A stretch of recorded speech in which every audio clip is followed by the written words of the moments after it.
Welcome, everybody, to the 49ers podcast. I'm your host, Matt Daniel. As always, joined by my co-host, John Gallagher. John, how are we doing? Doing very well. How about you? I couldn't be happier. The 49ers won 3 in a row. Yep. The 49ers are your 6th seed in the NFC if it ended today. Man, it seems like we are in such a different place than we were 3 weeks ago.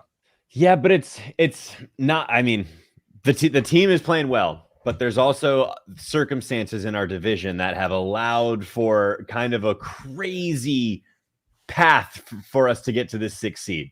Like Seattle imploding, Rams looking like I don't know why the Rams got worse. That one boggles my mind. It's like there's a Freaky Friday with the 49ers and the Rams. A little bit. The Rams looked like they were Super Bowl favorites, and the 49ers looked like they are garbage. And then like that, it's flipped. Now the 49ers are, in the playoff contention, and the Rams can't win a football game. So yeah, I don't know. I don't know what they're doing. I do feel like the Rams are going to have a get right game. I mean, they have the Jags coming up. I'm not writing them off because there's a lot of talent on that team. Mm-hmm. Seattle, on the other hand, does not look like anything we should really be worried about. I want to say that Russell Wilson, I kind of believe is coming back the way he did was so selfish. Mm-hmm. Like the like, let's make sure let's get the camera crew out there for these pregame warmups where I'm not the starter. Let's make sure that gets filmed. Mm-hmm. Let's make sure the fans see that. And then to put together, the succession montage for the broken finger, only to come out and not throw well at all, right? Not looking like himself whatsoever. And like, I understand Geno Smith isn't the fix. He isn't like the future of the Seahawks, but he was playing better than that I'm seeing Russ do. Right. And it's almost like when you're in the situation that the Seahawks were in, where you're already essentially your season isn't quite over, but there's not really a ton you're playing for. I mean, there's really no reason for him to rush back at that point. I mean, and it was just like the Seahawks weren't like, we need Russ back. Russ was all like, me. Like, I'm here. I got the film crew. I just, dude, I don't like to talk a lot of shit on Russ Wilson because I think he's an incredible player. I do. Yeah, sure. But talent-wise, dude's incredible. But what I saw this season with that turn of events, or that series of events, I should say, I just thought that was bullshit. Yeah, Russ is a weird fucking guy. I will say that. I will fucking, it's almost question. Like he's driven. He's a good leader, but it's also like, I feel like the guys don't like hang out with Russell Wilson after the game. You know what I mean? Like, I'd be surprised. He seems more like kind of like the boss you like pretend to like, because he's like good at his job. But I want to go get a beer with Josh Allen. Right. I don't want to get a beer with Russell Wilson. Right. Like, there's it's a personality thing, and it's like, Russ, you're just like, just a little fucking weird. Right. Like Mahomes, like Mahomes seems like a cool guy. Like he seems like he's a good, good leader. He can order a steak and ketchup. I'll fucking make fun of him. Right. And then like, I feel like if you're hanging out with Russ at a bar or something, he would be like bringing up like the playbook or something. Like, hey, bro, what happens when I call this the line of scrimmage? Like, I don't even know if he's bringing up that. Because that'd be fun. I'd like to, like, you want to nerd out on plays? Okay. I don't even think he does that. I don't know. I don't know what he talks about. I don't either. He talks about like the minerals and water, like when like at a restaurant, like he has those conversations, just like dad stuff, just like I think he's got that kind of knowledge. Yeah, like he's just got like a random hobby that like he collects like minerals or something. Yeah. Who knows? Anyways, we'll talk more Russell Wilson for sure, but let's talk news and notes first. So most importantly, the 49ers linebacker core is depleted right now. Dre Greenlaw finally got him back, and then he hurt his core. He's unlikely to play. Dee Ford still dealing with that back injury. I'm hoping they just keep waiting for him. And then Maurice Hurst is in concussion protocol. And then Fred Warner hurt his hamstring. He's out. So that sucks. We're looking at, Flanagan Fowles, Azeez Al-Shaair, and then last week it was Talanoa Hufanga.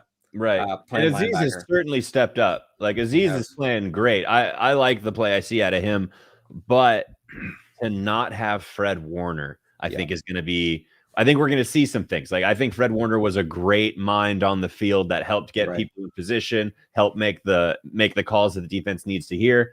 Right. It will be incredibly interesting to see who steps up because they're going to need somebody's going to have to. Right, and not to mention it's against a team with a quarterback, and then we talked just talk shit about him, but someone who is going to come prepared. Right. Someone who knows this 49ers defense. He knows the defense that we run. We ran the same defense that Seattle used to run. Mm-hmm. He knows the ins and outs of it. He knows the 49ers. So he's going to there's going to be situations where Russell Wilson is going to be outsmarting probably. I'm assuming Aziz will be our Mike. Yeah. And then so like our quarterback play too.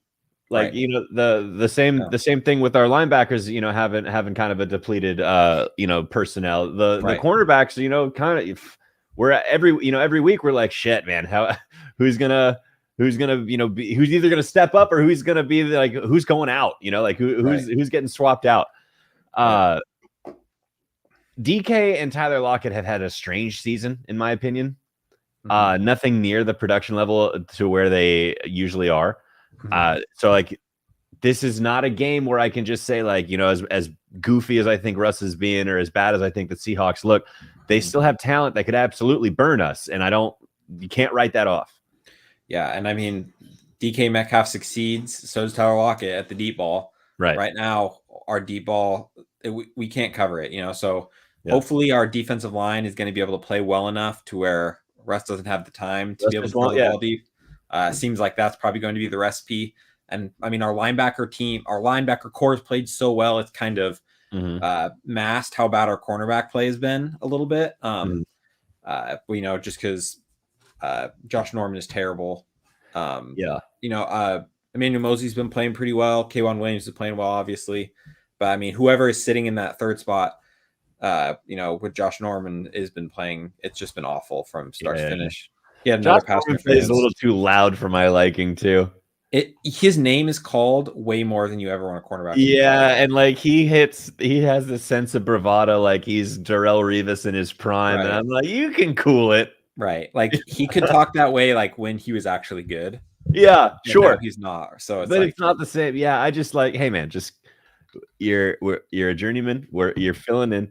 I really appreciate what you're trying to help this team and you playing. We don't need all this fucking hoo-ha chest banging stuff because the level of play does not match that level of bravado. Right. It doesn't reflect. It doesn't I don't like it. Yeah. So speaking of injuries, Trey Sermon ankle, that one, I mean, sucks, but he probably wouldn't be playing much anyways. Yeah. Kind of whatever. It's just weird. That's just weird. Yeah. It's a weird situation with Trey. I don't know. Who knows? Like I'll say this about Trey, like if it's a camp thing and like he's just not that great of a running back, not picking up the plays, not picking up the system, okay, but then let's have a conversation about your drafting scouts, your overall scouts, I should say. Your evaluation. Why did you take him in the third? The third is a money round, you know, so like to take somebody in a money round that then you say don't need him, like that feels weird. You know, and I saw this video. It was Bill Belichick and Nick Saban, and Nick Saban was saying like, so it's kind of weird when sometimes people draft guys from Alabama and they won't like ask my opinion. And I'll always, you know, college coaches will always say like, this dude is lazy as fuck. He's just a freak athlete. That's why he's doing well. That's why I play him. But like, this guy's not going to succeed. And I usually know when they are. And he's like, Bill always calls me. Yeah. But he's like, half these coaches don't even, you know, text me about a player and then they draft him the first round. Yeah. You know, so it's like, I could be providing you insight. And I mean, I don't know if the 49ers do that, you know, I don't know if they have an in at Ohio State. At Ohio, you know? So, well, I mean, they got to have something like they must have had a report to like scout Nick Bosa. They must have been able to talk to somebody because I have to imagine that they were at least testing the waters with Justin Fields. Right.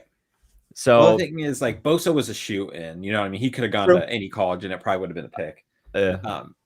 I mean, even if I don't know anyone there, you can find a phone number to call. Maybe I just feel like that's like a bare minimum due diligence kind of thing. It's like you're gonna he's essentially gonna be your new employee, your new multi-million-dollar employee. Like you're doing you're going through the interview process. It's a background check, Right. right? Like Yeah. we're all used to that. I don't really think it's an attitude thing with Trey Sermon. I just like don't get that I just from have him. no idea what it is because the level, I don't think it's poor play.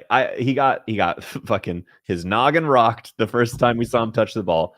But like his preseason play, I thought looked good. I'm not saying he looked like, fucking, Right. Adrian World Peterson beater, rookie but year. Yeah. Mhm.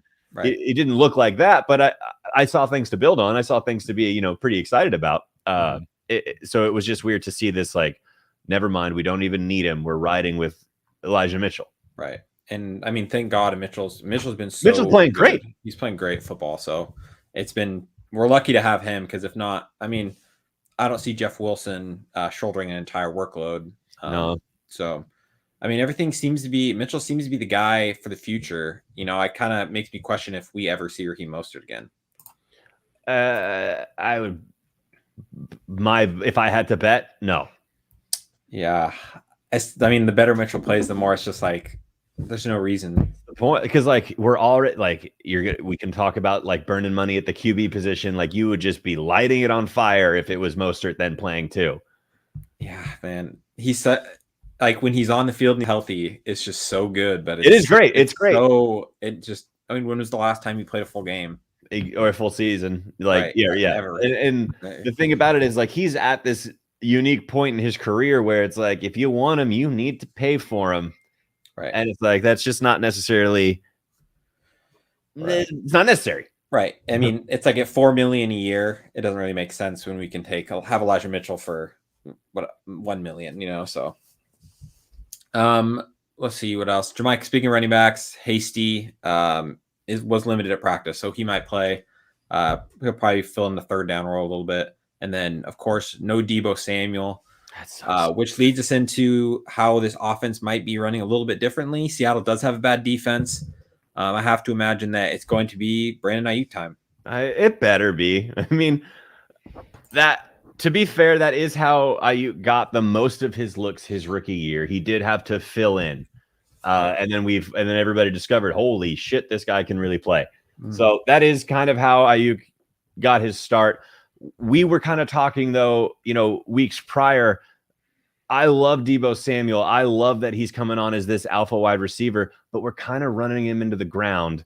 And now we're going up against a division opponent. We don't have him. I don't love that just because I feel like I can easily point to a disparaging number of target discrepancy, like Deebo, and then it falls off a cliff for everybody else in terms of target share. Right.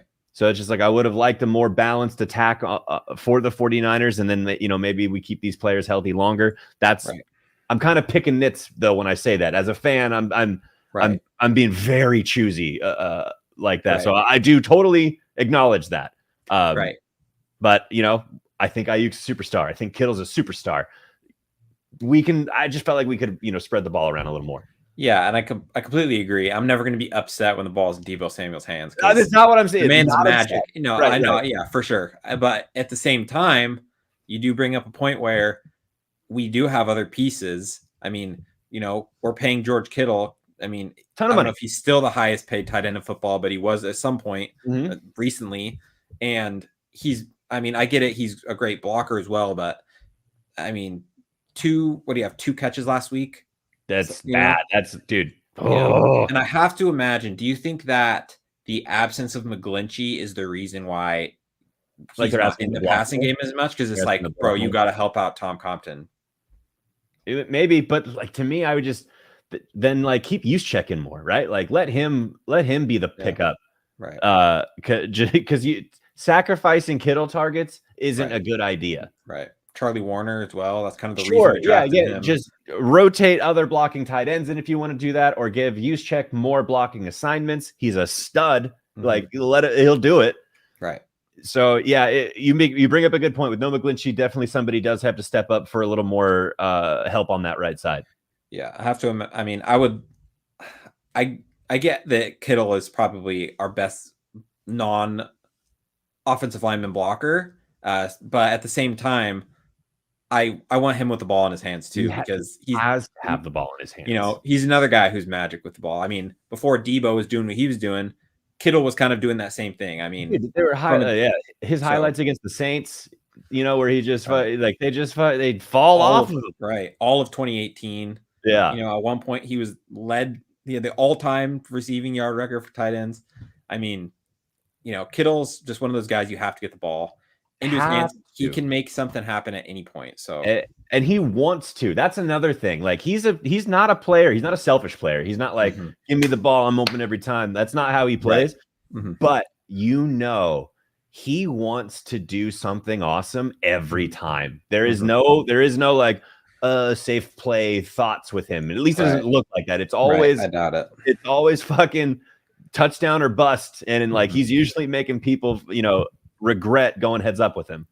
I feel like every single 49ers game, the broadcaster brings up like, oh, he'd much rather block than he would catch a football, which could be true, but I highly doubt that. He might enjoy blocking. He likes making plays.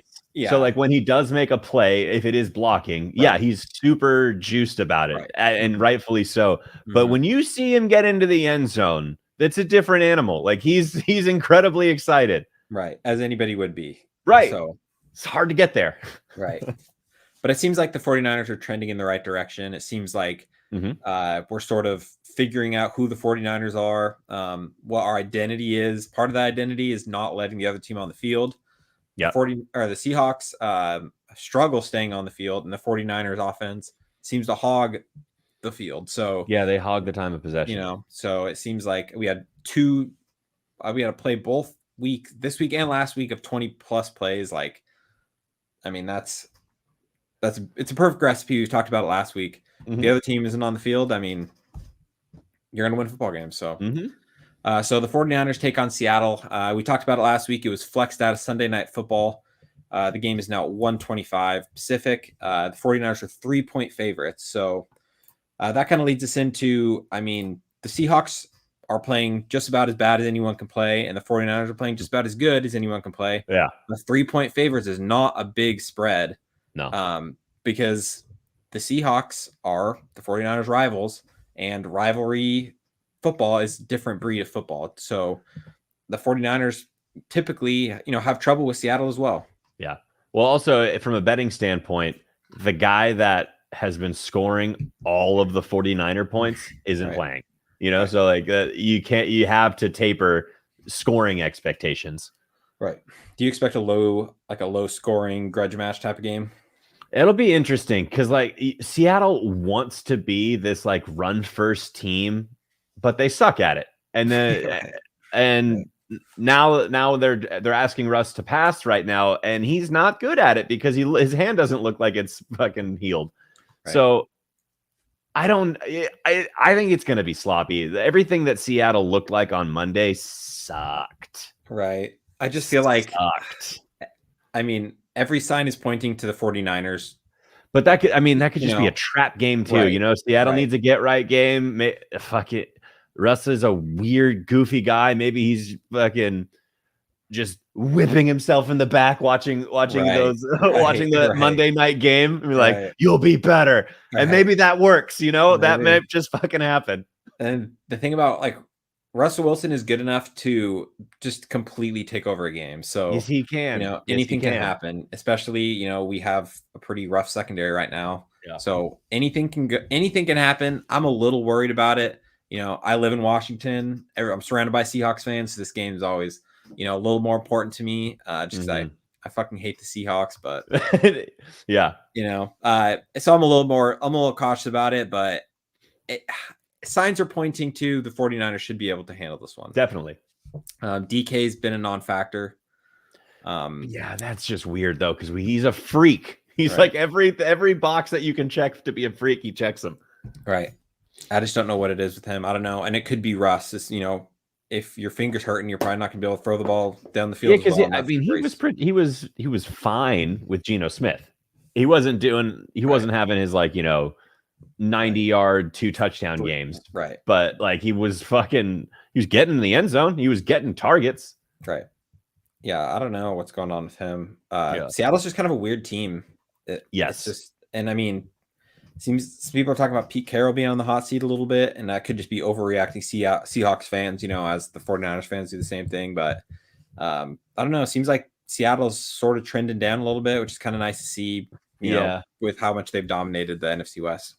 With regards to Pete Carroll, I don't think he coaches for another team. I would totally imagine he retires in Seattle. You think? You think like this year, or you're saying not this year? I don't think Seattle's going to get rid of him. Like in terms of a hot seat, I haven't really read much about that in that regard, but I'd be so surprised if Seattle gets rid of Pete Carroll. I think that they're going to get rid of Russ. They're going to, and they'll trade the world for him, and he'll go to like the Giants or something.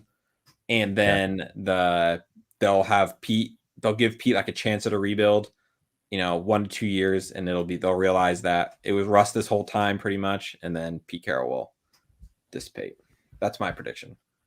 I don't think Pete Carroll's a bad coach. He seems like a good guy, kind of a goofy guy. He seems to be kind of like a locker room guy. It's the player aspect that I think is going to keep him around. Players love to play for him. Right. I don't think he's like a super smart, like he's not like a Kyle Shanahan, defensive guru. But I think he's got some smarts to him, but you have to be somewhat smart. You got to be I understand that the smacking on the chewing gum is outrageously annoying, but I do think he's got some pretty high football IQ, and the fact that he gets those players to play so hard for him, that's a really hard thing to rehire for. To get rid of that and be like, okay, we're gonna bring in another guy who's a player's coach, and players love to play for him. Right. It's fucking really hard to find. For sure. And that's kind of what I meant by that. His thing isn't drawing up plays. His thing is people, they play hard for him. The players seem to like him, and he was able to create a culture in Seattle to where they expect a Super Bowl. They expect a Super Bowl run every single year. They do. That's what Seattle fans have come to expect, because they've been competitive for so long, so that's kind of what we want the 49ers to be, competitive every year. So definitely. So let's talk a little bit about, I'm sure you saw the Ian Rappaport report from 3 hours before kickoff last week, basically announcing that the 49ers plan to trade Jimmy Garoppolo and Trey Lance will be the star of 2022. Kind of a weird thing to report, right before kickoff. I think Grant Kahn asked Jimmy about it, and Jimmy just kind of laughed it off. But I felt like, I don't know, the report just felt kind of weird to me. Yeah, the timing, the content, the fact that it wasn't really that the question had been asked and not necessarily answered, but it was just kind of agreed upon, all right, it's just not going to be Trey this year. So to have this big news announcement, they're going to trade him next year. Right. What are we doing?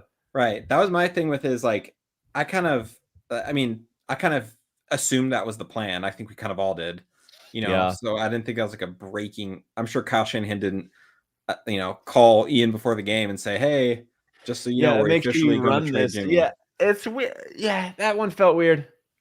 Yeah. Kind of weird.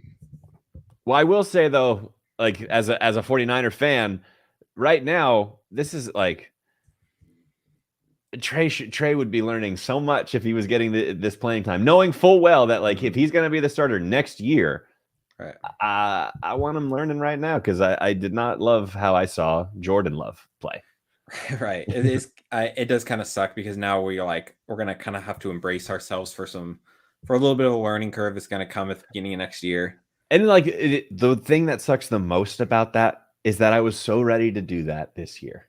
Right. I was so ready to embrace that learning curve and see what happens. Mm-hmm. And now, Elijah Mitchell doesn't look like we need to draft a running back. Mm-hmm. What it does look like we need to do is draft some cornerbacks and then O-line depth. But our wide receivers, tight end, skill positions, more or less set. So when you have that, get your quarterback of the future ready, because that's if you're more or less set at those skill positions and you can fucking hit the ground running, except that you can't because you didn't get your guy ready, that'll be frustrating. I mean, like you said, draft cornerback and O-line depth. That's been the 49ers story. Oh yeah. That's it's that's what we wanted last year. And we did get and it just hasn't worked out for some reason. 49ers haven't been able to draft well for some reason with linemen. With regard to the cornerback depth, take them at a higher draft position. Like, don't take Trey Sermon in the 3rd and not play him when you could have taken a 3rd round cornerback who would definitely be playing right now. Right. Asante Samuel would be starting for the 49ers. Yes. Right. Yeah, it sucks. I mean, man, can you imagine? Okay, I don't know. I don't want to. I don't want to get into the hypotheticals. It's going to get us worked up. But okay, I'll throw one out there. Mm-hmm. Do you think, would you rather the 49ers have drafted Mac Jones and stayed at their spot and not traded the picks? No. Nah. Mac Jones is playing great. New England looks real good, and I like what that's doing. Trey Lance is gonna be fucking different. He's gonna be so different. All right. Oh, it's gonna be. Oh, it's gonna. Damn it! I wanted that this year. The reason that I would probably say I would take Mac Jones is because we wouldn't have had to trade the picks. Even Trey Lance's ceiling is higher than Mac Jones, but like Mac Jones' ceiling's looking pretty fucking high right now. But that's because New England's also asking him to throw a lot. Something like the Niners don't even. His completion percentage is like better than Tom Brady's. I know, but like the Niners don't even ask their veteran to throw a lot. So, like, even if Mac Jones goes to the Niners and we keep our picks, I don't think we're running a game plan that Mac Jones is showing this type of success with. Probably not. Maybe not. Like, we aren't asking if the Niners drafted Mac Jones, we are not asking him to drop back 30 times, 40 times. Right. I guess my gripe with the whole thing is like we pretty much our entire like franchise is on the shoulders of Trey Lance now. And like it wouldn't have been on Mac Jones. It would have just been like, all right, well, if you suck, it's like that sucks, but we can figure something out. But like if Trey Lance is a bust, like we're fucked. No, the thing about Trey Lance dope ass shoulders is that he can fucking he can carry that load for sure. Trey Lance is gonna be the future. I mean, I hope so, and I am optimistic about it, but it's just like, things happen. I mean, there have been better prospects who've busted, so I get that. It just worries me a little bit. It just kind of sucks that like our whole franchise is on one person. Even if that one person was Tom Brady, I'd still be like, you're putting all that on one guy because I don't know. It's just a little scary. It is a little scary, but I'm excited. But yeah, because it isn't necessarily all on Trey, like because those skill positions are there. Like Trey Lance isn't going to have to throw to a scrub wide receiver in who's blanketed in coverage. He's throwing to Deebo Samuel, Brandon Ayuk, George Kittle. Like these guys are going to get open. They're going to beat the coverages put in front of them. Maybe not 100% of the time because who can do that? Mm-hmm. But they'll do it enough where I don't think it's on Trey Lance, completely. Yeah. I mean, he's definitely in a good spot. He's in a position to succeed for sure. So, if I was a rookie quarterback, I'd be pretty happy with where I was, where I couldn't be in much of a better spot for a top 3 pick to be at because Zach Wilson, struggling in New York. He's in a blender right now. Yeah. He's just getting fucking. So if it wasn't New England or San Francisco, every other landing spot's been pretty rough. So. Yeah, Trevor Lawrence and the Jags. I hope they just jettison Urban Meyer into the sun, man. Like, get him away from football, or at least get him away from the NFL. He could probably coach college just fine. He'd probably be fucking good. Right. He could coach like Arizona State or something. And sure. But what he's trying with the Jags just looks like it's killing their morale, and then they just put really bad play on the field. It sucks to watch. Yeah.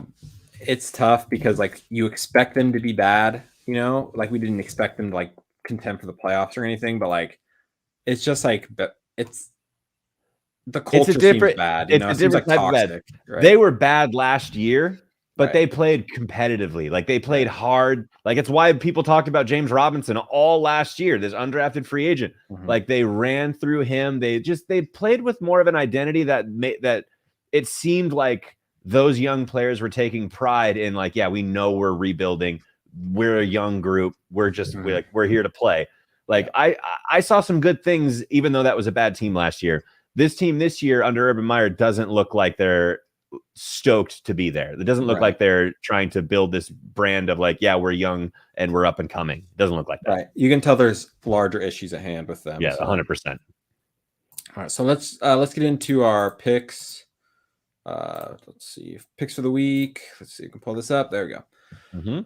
All right, so last week I went 8-7. You went 7-8. It's a close race. Oh, okay. Close race, getting closer. So obviously we won't do tonight's game because I think I haven't even checked the score in a while. The Cowboys. I think Taysom just scored. Did he? Let's check. Come on. Taysom Hill just made a 70-yard touchdown. Dang. Well, they're down 10. Looks like the Cowboys are going to win this one. Mm-hmm. Oh, yeah, 27-17. Yeah. And it was to Harris, and that's why I'm playing in fantasy. Damn it. That's a bummer. Man. All right. It's like a must-win game for me too. That sucks. All right. So Tampa Bay at Atlanta. I'm assuming I'm going Tampa Bay, but Tampa Bay. Yeah, dude. Atlanta sucks. Fuck Atlanta. You fire them into the sun too. Right. We let's see. Arizona at Chicago. I think Kyler's coming back. I kind of like Arizona and D Hop. Yeah. Yeah, I think they're gonna win that one. The Bears are bad. I don't know if Justin Fields is gonna be back. Even though it probably wouldn't matter. I don't think it would matter. Chargers at Cincinnati. This is the game that I thought should have been flexed. This is gonna be a good game. Yeah, I would have watched this Sunday night. Oh yeah, for sure. I'm gonna go Cincinnati. Yeah, I kind of like Cincinnati. Look so good. Yeah, destroyed Pittsburgh. Destroyed for sure. Destroyed for sure. Chargers though, Keenan Allen, Austin Eckler. The absence of Mike Williams the last couple of weeks has been pretty baffling for me because they targeted the shit out of him like in the beginning of the season, and it worked. Right. So like to see him just completely drop off, that's been weird. Dude, Cincy's got an underrated defense too. They're at home. Yeah, let's go Cincy. Yeah. Joe Mixon was so good last week too. Yeah, that's crazy. Yeah. Minnesota at Detroit. And does Detroit win a game? I don't know. Probably not. I don't know. Then like I don't if they do, I don't think it's against Minnesota, who's probably pretty pissed they lost to the Niners. Right. Like I think Minnesota is gonna have a, again, every team doesn't like to lose. So like, yeah, they definitely are looking for get right games. Right. And it's a rivalry game. Yeah. That is the game that kind of like pushed them out of playoff, like the current playoff seeding. They got a lot to play for. The Lions don't so much. Giants at Miami. This is a sloppy looking game. Yeah. I'm going to go Miami, even though the Giants did just upset Philly. But I think that I'm going to go Miami. The Giants and Saquon's he's back. No Kadarius Toney's looking like though.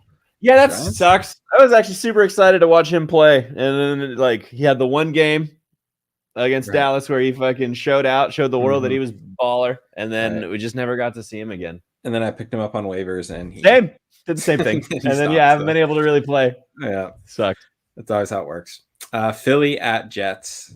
And the Jets did win last week. It wasn't but Philly. Yeah, I go Philly here for sure. I just think the Jets are bad. I'm sorry, Robert Saleh. Yeah. I think that Jalen Hurts will be better. He was pretty bad last week. Yeah, I think he comes back. This one, Indy at Houston. I'm going to go with Indy. Yeah. Oh, so what are the worst teams? Atlanta, Houston, Jags. Yeah, Houston, Jets, Seahawks, Lions. Seahawks are definitely playing like that, yeah. Yeah. Washington and Raiders. Ooh, that's kind of a neat game. It's interesting. I mean, sometimes Washington's defense looked better, but it's like was it Seattle or was It's true. I think Heineke surprises me. Yeah. Huh. I'm going Vegas. At Vegas? Are they? Yeah. Let's go Vegas at home. Yeah. Jacksonville at the Rams. If there's ever a tune-up game where the Rams like get their act together, I think it would be this. There's a couple duds this week where it's just like really good teams against just like terrible teams. Classic trap scenarios, though. If you're betting on them, I'm sure it's That's why those parlays are so hard to hit. Like you bet on a multiple, and there's always just gonna be one crazy game where like the Jets beat the Titans or whatever. Baltimore at Pitt. This could be a good one. Super rivalry too. Super rivalry, but Pittsburgh might have a chip on their shoulder. Yeah, but Baltimore's better, I think. Yeah, I think so too. Even in Pittsburgh. Yeah, I'm going Baltimore there. Man, game of the week, San Francisco at Seattle.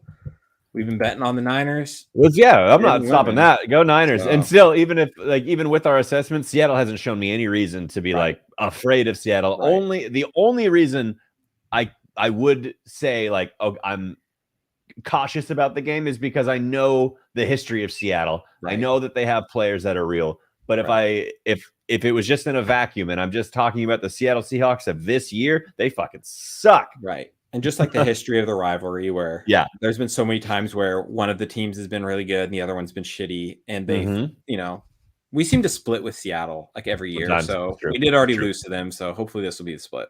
Yeah. Denver at Kansas City. This is our Sunday night game now. Yeah. KC. I feel like this is some NFL initiative to be like, to remind everybody like, hey, no, Patrick Mahomes is still like the face of the NFL. It's like some shit like that. Right. That's what I thought too. It's like not really that good of a game. It is a rivalry game. Yeah. I think that there's a misconception that Denver is like good. Yeah. Not here. I don't have that. Good, but I don't know. This one will be a good game though. New England at Buffalo. Because New England's on Buffalo in the past. Yeah. I'm going to go. What did Buffalo do last week? Do you remember? Oh, they played. Oh, they win. They destroyed the Saints. They destroyed the Saints. Yeah, but I'm gonna go on Thanksgiving. Yeah. I go, dude. New England though. I'm going New England. New England's defense is playing so well, and that's allowing their offense just to play fine, right? Like Mac Jones is just comfy. Like they're playing well. Yeah, and they're 7-4, I think. I think they're the 2 seed in the AFC, maybe something like that. Man, it sucks that the Patriots are good again. We finally got rid of that era. Oh, but it is what it is. The 49ers are good too, so who cares, right? Absolutely. So that's going to do it for the show this week. I hope everybody had a good Thanksgiving. We will be back next Wednesday. We've been kind of weird with scheduling, but we'll probably get a set schedule going eventually. Oh yeah, my commute's weird. Right, we'll get it figured out. But yeah, thanks for coming out, guys. We'll see you guys next week. Peace. Sounds like football, baby.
Feels great, baby.